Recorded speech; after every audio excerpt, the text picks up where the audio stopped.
আরেকটি পক্ষের কাছ থেকে শুনছে তাদের কোন নির্দিষ্ট কোন দেশের মানুষের জন্য কোন এজেন্ডা নাই, তাদের উন্নয়নের কোন কথা নয়, তাদের একটি কথা বাংলাদেশ জাতীয়তাবাদী দলের নেতা তারেক রহমান এই করেছেন, বাংলাদেশ জাতীয়তাবাদী দল এই করেছে সেই করেছে। বামপন্থীরাও তারা প্রতিহিংসার বিশ্বাস সারা বাংলাদেশের প্রতিটি অঞ্চলে ছড়িয়ে দিচ্ছে।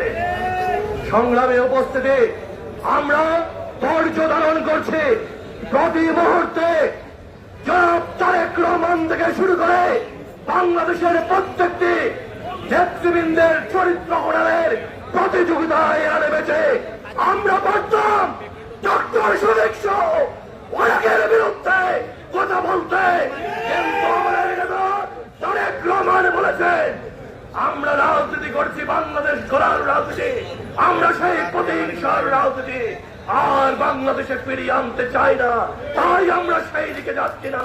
কিন্তু ধৈর্যের বাঁধ ভাঙবেন না, আপনাদের পুষ্পপুত্র দিয়ে বিএনপির বিরুদ্ধে, আগামী দিনের বাংলাদেশের প্রধানমন্ত্রীর বিরুদ্ধে, বাংলাদেশের অবিসাংবাদিকতার বিরুদ্ধে কথা বলবেন আর আমরা চুপ করে বসে থাকবো, সেটা যদি মনে করেন তাহলে ভুল করবেন।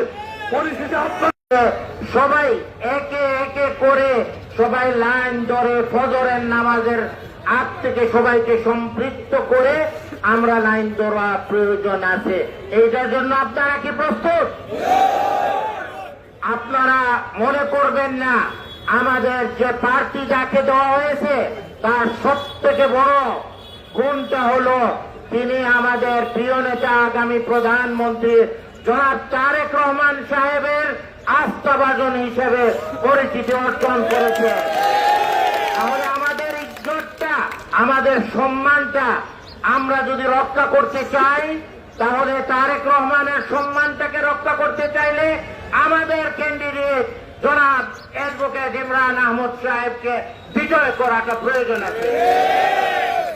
এর সাথে সাথে বলা লাগবে এই প্রার্থীকে বিজয়ের মাধ্যমে আমাদের উন্নয়নের কার্যক্রমগুলি বাস্তবায়ন করাটা সম্ভব হবে।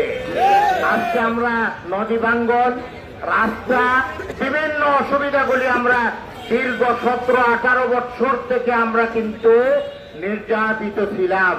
এইটার থেকে মুক্তির জন্য আমাদের প্রয়োজন আছে উন্নয়নের কার্যক্রমটাকে বাস্তবায়ন করার জন্য।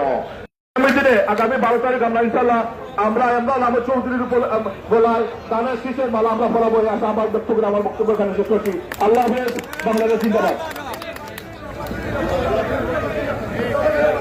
এখন বক্তব্য নিয়ে আসার জন্য আহ্বান করছে সাবেক যুক্তরাজ্য বিএনপির সভাপতি জনাব শেষ সভায়